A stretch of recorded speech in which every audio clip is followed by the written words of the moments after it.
Sir में होता और क्या जाने वाला देखने वाला सारा ये भाई ऐसे ही है देखने वाला। ध्यान रखना ये 145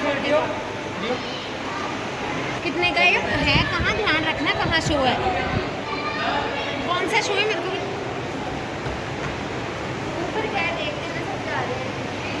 बस करो इसको।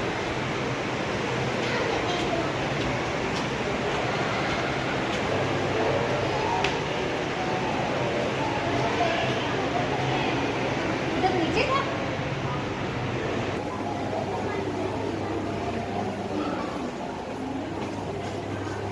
सानू को दे दो बैग।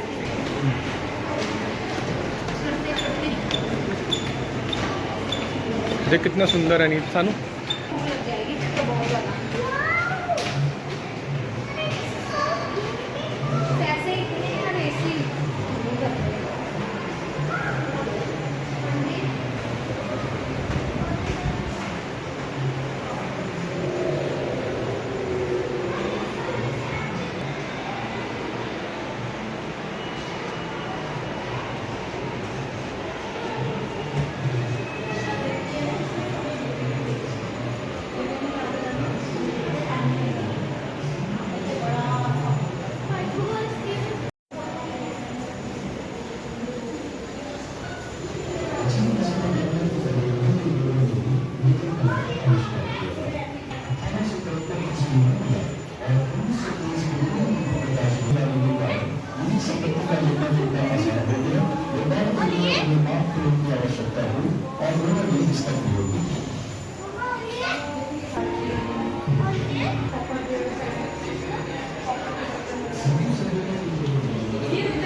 ये तो फिर भी अच्छा है।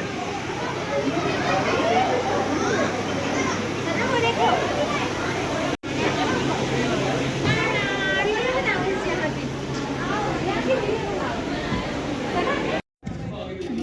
पापा, ये देखो पापा पापा पापा मम्मी जैसी आवाज भाई लाइट से बंद कर दो। अच्छा लगेगा अच्छा लग रहा है यार।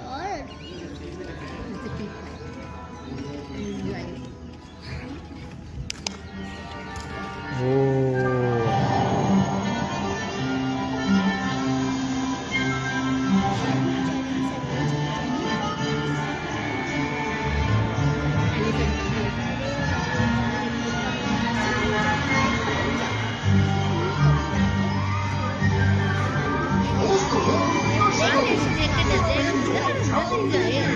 क्योंकि मैं हूँ महान स्कैमोरेली। आ जाइए महिलाओं और सज्जनों, लड़के और लड़कियों, क्या आपको एडवेंचर चाहिए? क्या आप इस सुरक्षित पृथ्वी से पर ऐसी अद्भुत दुनियाओं की यात्रा करना चाहते हैं जिनकी आप कल्पना भी नहीं कर सकते? क्या आप चमत्कार, रोमांच और खतरों का जानना चाहते हैं और जानना चाहते हैं कि वहाँ ऊपर क्या है? आप में से कौन बहादुर मेरे साथ चलेगा महान सौरमंडल की साहसिक यात्रा? क्योंकि मैं आपको समझाऊंगा, शिक्षित करूंगा और आपके दिमाग को रोशन कर दूंगा। इस साहसिक अभियान में महान आश्चर्य होंगे और कभी कभी खतरे भी। सब तैयार हो जाओ, यहाँ सबके लिए जगह है। अब चलिए शुरू करते हैं। हर अच्छी कहानी की तरह हमारी यात्रा भी सितारों को देखने से शुरू होती है। जब हम आसमान में उन छोटे चमकते बिंदुओं को देखते हैं तो अनायास ही उनमें आकृति और पैटर्न बना लेते हैं जिन्हें नक्षत्र कहते हैं।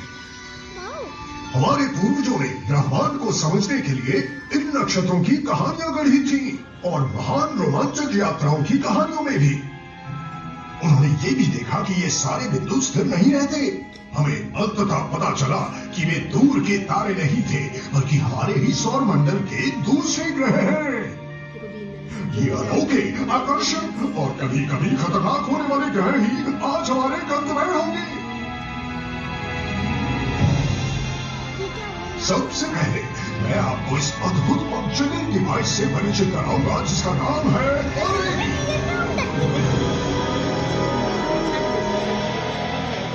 हमारे सौर मंडल के केंद्र में एक तारा है। क्या आप जानते हैं उसका नाम क्या है? क्या वो सूर्य है सर? हाँ, बिल्कुल सही। ये हमारा सूर्य है और इसके चारों ओर 8 ग्रह हैं।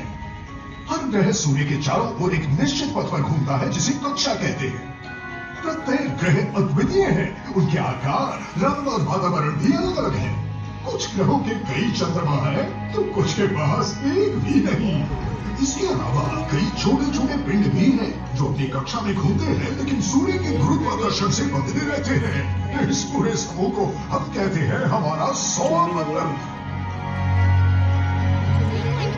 चलो एक मजेदार प्रश्न से शुरुआत करें। इन ग्रहों में से सबसे गर्म कौन सा है? क्या वो बुध है सर? बुध ही है। बिल्कुल, बुध बहुत गर्म है लेकिन मानो या ना मानो ये सबसे गर्म ग्रह नहीं है। देख नहीं रही है, सूर्य के सबसे पास है। हाँ, बुध सूर्य के सबसे करीब है लेकिन वास्तव में ये दूसरा सबसे गर्म ग्रह है। हालांकि इसकी सतह का तापमान सबसे ज्यादा उतार चढ़ाव वाला है। सूर्य की ओर वाले सबसे गर्म हिस्सों से लेकर ठंडी छायाओं तक इस ग्रह का तापमान 610 डिग्री सेल्सियस के दायरे में बदलता रहता है। इसके घाटों में हमें पानी की बर्फ मिली है जो इन छायाओं में आराम से रह सकती है। फिर भी अगर इसके भीतर कुछ सेंटीमीटर तक प्रकाश चला जाए तो सूर्य की चमक में तुरंत भाप बन जाती है। ये तो मजेदार था। अब आते हैं सौर मंडल के दूसरे और सबसे गर्म ग्रह शुक्र पर। शुक्र को अक्सर एक तारा समझ लिया जाता है क्योंकि इसकी परावर्तित रोशनी इतनी तेज होती है कि हम इसे दिन में भी देख सकते हैं। शुक्र के बारे में सब कुछ घातक है। अच्छा, यहाँ कुछ ले जाने से किसको डर लगता है? ले जाने से एसिड गैस में सांस लेने से। हाँ, मुझे एलर्जी है। मुझे भी एलर्जी है। आपने कहा है तो किसी को नहीं भैया। तो चलिए सतह पर चलते हैं।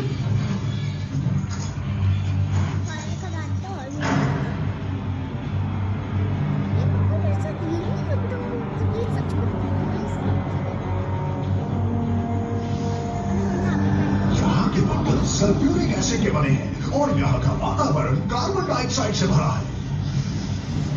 यहाँ का वातावरण सूरज की गर्मी को रोक कर रखता है, जिसे ग्रीन हाउस इफेक्ट कहते हैं। यही वजह है कि शुक्र सौर मंडल का सबसे गर्म ग्रह है। मुझे पता था। अब समझ में आया।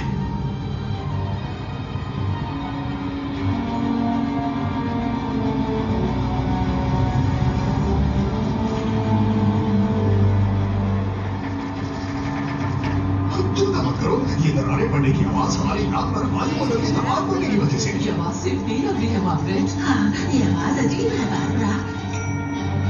तुम्हारा ड्राइवर बता रहा है कि हमें निकलना चाहिए। अरे नहीं, चेक बटन तो काम ही नहीं कर रहा। ये कैसे लग रहा है? बस अपनी सांस रोकने का प्रयास करिए। आपको हाथ की प्रॉब्लम है? अच्छा, बस पॉजिटिव सोचो और जो इस डालने वाले लिक्विड को पीने की कोशिश मत बाल बचे। कोई छूटा तो नहीं है ना? अभी हमारे साथ हो बारबरा। और तो मुझे पूछ नहीं सकती मार्गरेट। नहीं भैया, हम अब पृथ्वी के पास से गुजर रहे हैं। यही तो है हमारी दुनिया मार्गरेट। तुम्हें हमारा घर देखना है बारबरा। ओह, इससे याद आया, मैं मछली को खाना खिलाना भूल गई। अगर किस्मत अच्छी रही तो जल्द ही वहां पहुंच जाएंगे।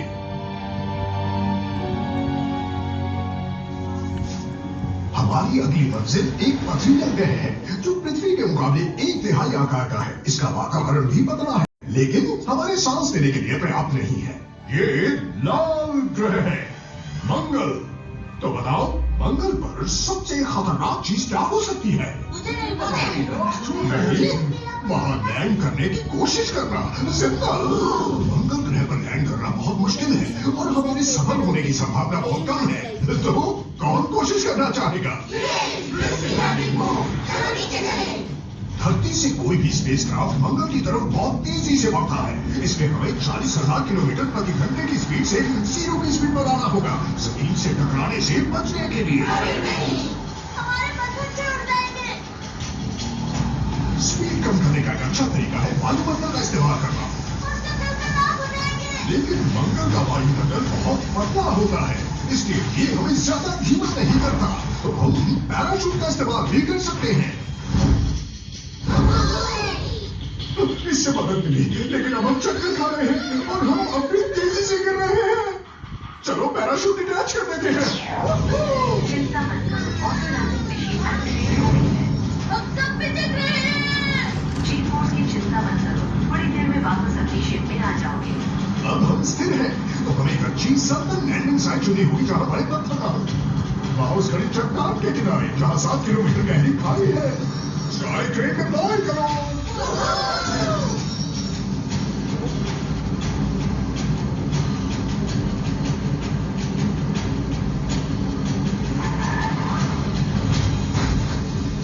स्वागत है मंगल पर। क्या परफेक्ट रहा, लेकिन हमने लैंडिंग स्पॉट थोड़ा खतरनाक चुना है। ओह, जरा देखो तो कितना शानदार नजारा है मार्गरेट। हाँ बारबरा, कितना शानदार लग रहा है ना।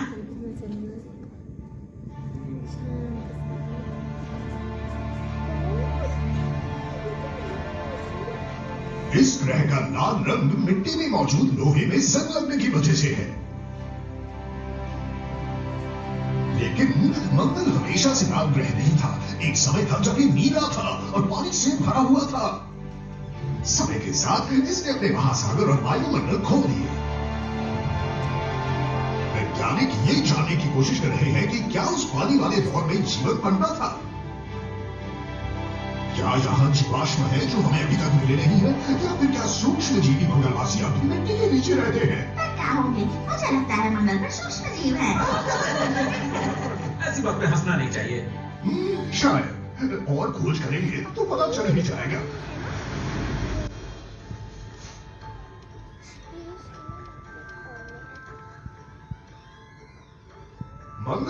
बाद एक क्षेत्र है जिसे क्षुद्र ग्रह बेल्ट कहा जाता है। यहाँ लाखों चट्टानें हैं जो सौर मंडल के शुरुआती निर्माण के दौरान बची रह गई थी।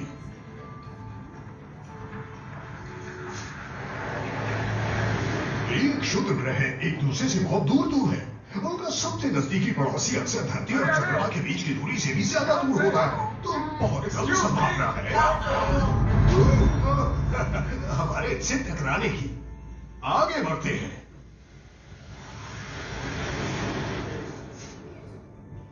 सूर्य से 5वां ग्रह है विशाल आकार का बृहस्पति, जो पूरे सौर मंडल का सबसे बड़ा ग्रह है। देखो बाकी सब इतने छोटे लगे हैं इसके मुकाबले, कितने क्यूट है ना।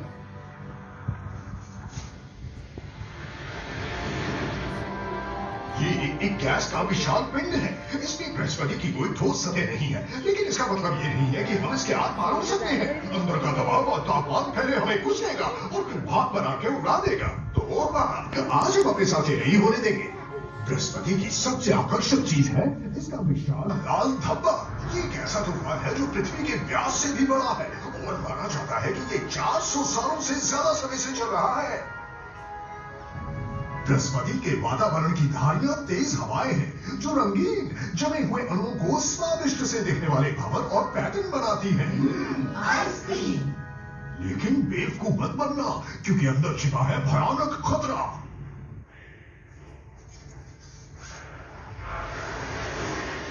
जो कि बर्फीले क्रिस्टल आपस में टक्कर खाते हैं तो एक विद्युत आवेश उत्पन्न होता है, जो फिर रिलीज होता है सौर मंडल की सबसे बड़ी क्रांति बिजली के रूप में।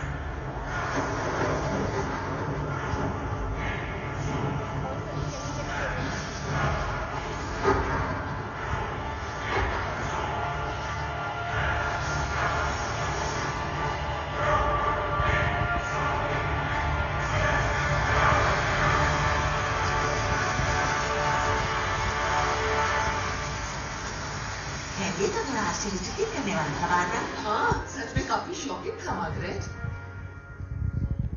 बृहस्पति एक छोटे सौर मंडल जैसा है। इसकी कक्षा में लगभग 100 चंद्रमा है।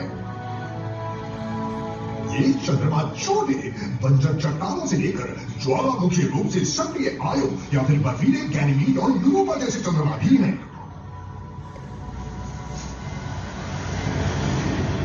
यूरोपा खास दिलचस्पी का विषय है। इसकी सतह चट्टान की नहीं बल्कि मोटी बर्फ से ढकी हुई है, जिसके नीचे खारे पानी के विशाल महासागर हैं।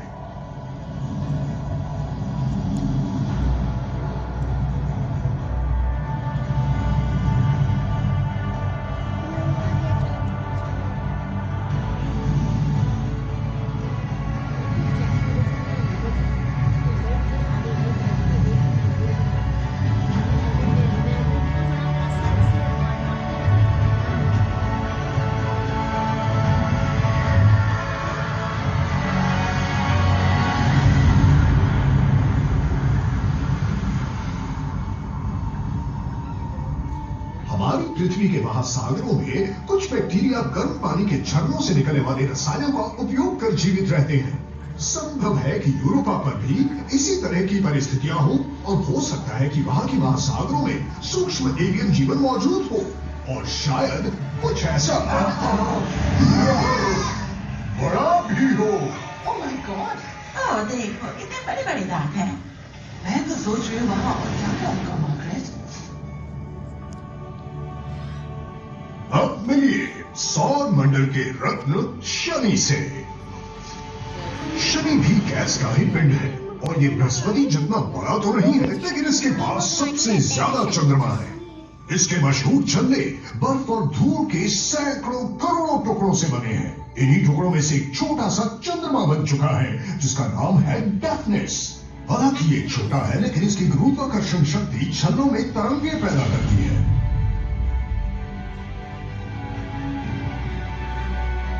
अब अपनी सुरक्षा बेल्ट कस लीजिए, हम इन छल्लों के बीच से निकलेंगे।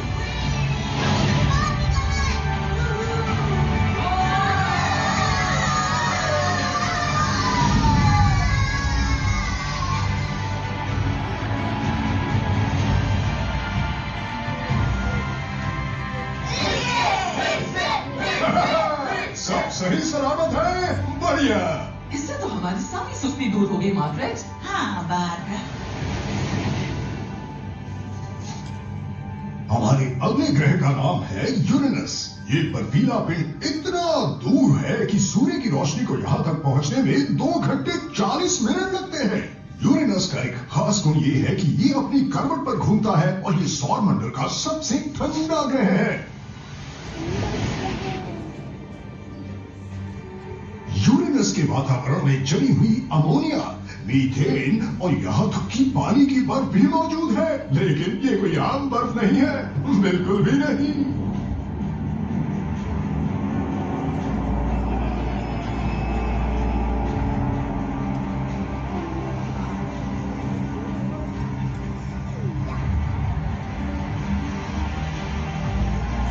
पोल के करीब जबरदस्त दबाव की वजह से यहाँ पानी भाप जैसा बर्ताव करता है। इसके बजाय ये सुपर आयोनिक बर्फ में बदल जाता है।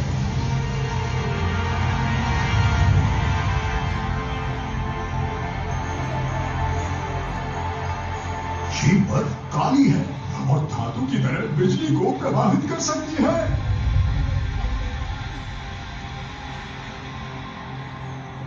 अब चलिए अगले ग्रह पर चलते हैं हम सब। और यूरेनस के बाद है नेपच्यून। नेपच्यून भी एक बर्फीला विशाल ग्रह है। ये इतना दूर है कि इसे सूरज के चारों ओर एक बार घूमने में 165 साल लगते हैं। नेपच्यून का केंद्रीय भाग गर्म है। जब भी ऊष्मा ऊपर उठती है और ग्रह के चारों ओर घूमती है तो शक्तिशाली हवा पैदा करती है।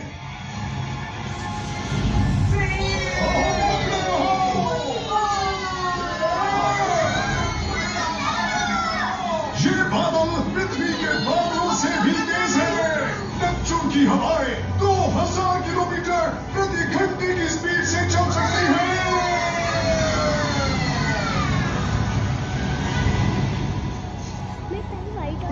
तो लो ये भी देख लिया। ये था हमारे सौर मंडल का आखिरी ग्रह।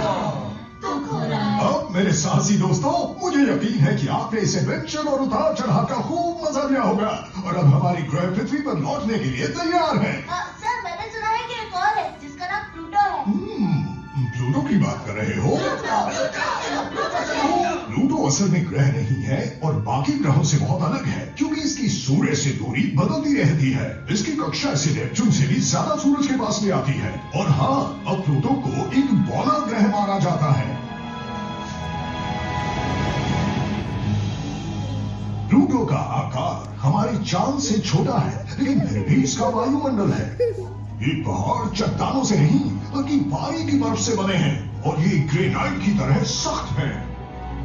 मुझे सबसे दिलचस्प बात ये लगती है कि इस बर्फ का रंग लाल है। सर ये लाल क्यों है? ये एक रहस्य है। प्लूटो के बारे में अभी भी बहुत कुछ जानना बाकी है। सर क्या ये सौरमंडल का अंत है? ये यही खत्म नहीं होता। प्लूटो ऐसे पिंडों से बने घेरे का हिस्सा है जिसमें बर्फ, चट्टाने, धूमकेतु और दूसरे बौने ग्रह हैं और इसे हम कुइपर बेल्ट कहते हैं। इसके बाद एक परत है जो पूरे सौर मंडल को घेरे रखती है जिसे हम ओर्ट क्लाउड कहते हैं। और उसके बाद चलो देख लेते हैं।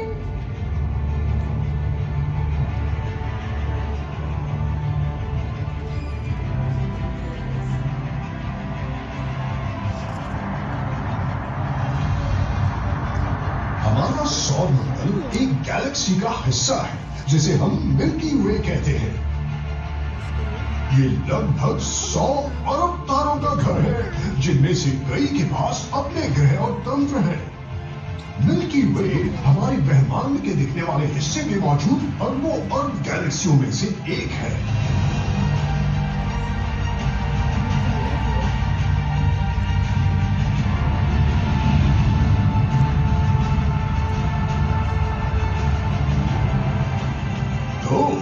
अब हम हमारी साहसिक यात्रा के आखिरी गंतव्य की ओर जा रहे हैं और ये हमारे सौर मंडल के केंद्र में स्थित है।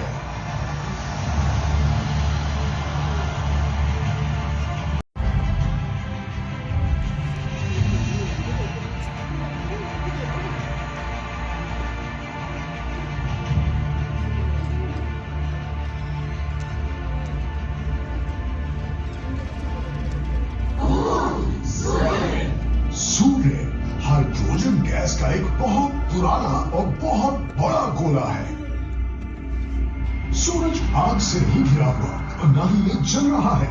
इसकी ये गर्मी इसके कोर में होने वाली परमाणु प्रतिक्रियाओं के कारण है। हालांकि इन परमाणु विस्फोटों से ये टुकड़ों में बिखर जाना चाहिए था, लेकिन ऐसा नहीं होता क्योंकि इसका अपना गुरुत्वाकर्षण इसे जोड़े रखता है।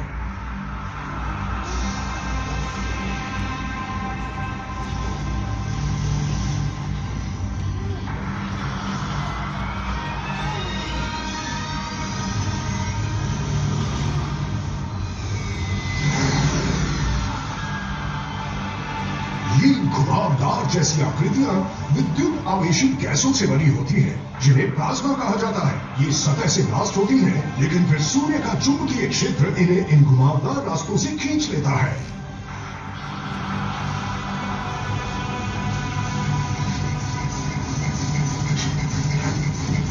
अरे बाप रे! मुझे माफ करना सब लोग, लेकिन इकारस की तरह हम सूर्य के बहुत करीब आ गए हैं और अब इसके गुरुत्वाकर्षण में फंस गए हैं। हमारे तो क्रिस्पी चिप्स बन जाएंगे। लेकिन ये एक शानदार एडवेंचर रहा। बुध ग्रह ने तो आश्चर्य में डाल दिया, फिर शुक्र पर कदम रखा, मंगल ने हैरान किया, बृहस्पति पर क्या देखा, शनि का चक्कर लगाया, यूरेनस का सर्वे किया, नेपच्यून को पार किया, हमने प्लूटो को देखा और सूरज के सामने समर्पण किया। आखिरकार चेतावनी, जल्द ही विशाल प्लाज्मा की टक्कर होने वाली है। क्या किस्मत है, एक विस्फोट ठीक हमारे नीचे होने वाला है। हम 100 नौकायान का उपयोग कर सकते हैं, प्लाज्मा की सवारी करके यहाँ से बाहर निकल सकते हैं और चाय के वक्त घर पहुँच सकते हैं। सीट बेल्ट बांधो, बॉल सेट करो, अपनी हैट पकड़ो और सब लोग मेरे साथ काउंट डाउन करो। 5, 4, 3, 2, 1, ये हम शुरू हो गई है।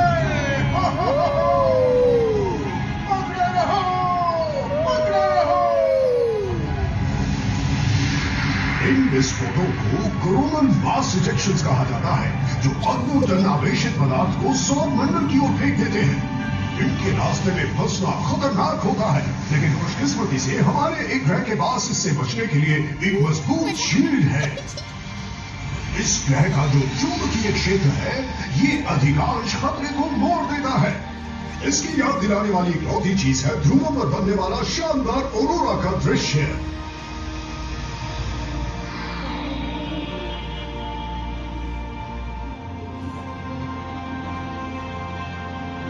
सौर मंडल की साहसिक यात्रा में सभी ग्रहों में से ये मेरा पसंदीदा है।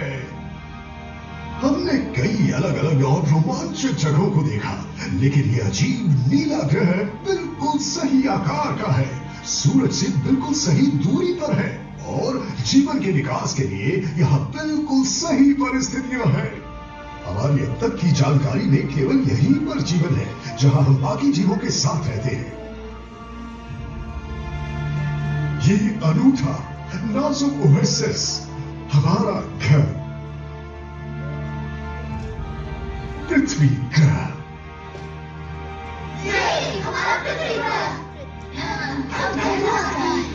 और ये लो पहुंच गए। फिर से स्वागत है यात्रियों, आगे बढ़ो, फिर आना। अपने सारे दोस्तों को अपनी यात्रा के बारे में बताना मत भूलना। कितनी शानदार यात्रा थी ना। शानदार बना दिया ना बारबरा। ओह हाँ मार्गरेट, ये उस ब्रायन से बेहतर था, है ना? चीरियो, अलविदा, अलविदा। क्या हम फिर से एक चक्कर लगाए बारबरा? ओह हाँ, तुम्हारा मन है तो चलो। सब कुछ बिल्कुल इस दुनिया से परे था। जाने का समय हो गया है। आप सब अपना ध्यान रखना। धन्यवाद सर, बहुत अच्छा समय बीता। मुझे तो आपका गैस वाला ट्रक बहुत अच्छा लगा।